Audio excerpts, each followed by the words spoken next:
With the housing market such a hot topic, a lot of people are trying to decide how can they invest in real estate. And there are three main ways to do that. I wanted to bring in Robin Mann, who is both a realtor in Charlotte and also a real estate investor. We have done, my husband and I, we have done 3 flips. Now this flip that we did, the most difficult thing here was materials. And then also the money does come into play because, you know, we've owned this home for so many months, and every month we own it, we pay a mortgage.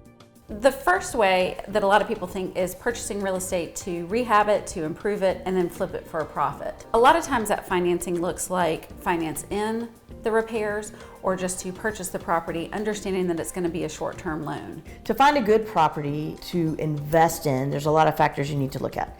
One would be the area. Are things selling there? Is it selling within a profit margin that you can make a profit with? So I personally keep an eye for my investor clients and for myself on areas that are going to be a hot market for someone to invest in. The second way to invest in real estate is to purchase a property with the intention to rent it out long term. If that's the strategy that you're looking at, that can absolutely be done with a conventional loan. So when you're looking for a rental to invest in, there's a method called the BRRRR method, where you buy, you renovate, you rent, and then you refinance. And then you take that refinance money to go do your next one. And the third method is to buy and rent the property short term. So that would be something like Airbnb or another type of short-term rental structure. I have one of those. Fantastic.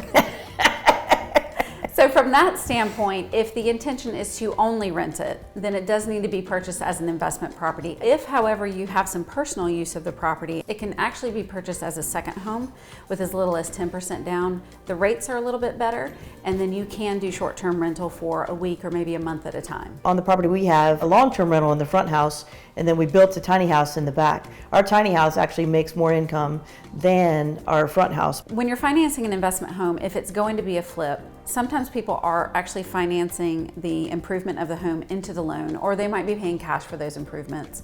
But as a lender, if we know that that loan is going to be paid off in a short time, a lot of times lenders are not going to want to do that loan. You don't have a prepayment penalty, but lenders do. We are going to suggest that you do a different type of financing. Financing an investment property is definitely a challenge. You've got to really look really tight close on the interest rates and the penalties and the timeline and the expectations, because you can get whammied and you've lost all your profit. But definitely you have to be careful, because there's a lot of people out there that will want to take advantage of you, and you just have to be really smart and savvy and use your resources to make sure you're getting a good deal. So by investing in real estate, whether it's your own home that you're living or that you are looking at flips or rental properties, I think it is a wonderful way to diversify your portfolio and grow your overall wealth. Thank you for sharing your thoughts about this. I know it can seem intimidating, but really when you break it down into steps and how it impacts you individually, it can be done. So thank you for sharing your thoughts.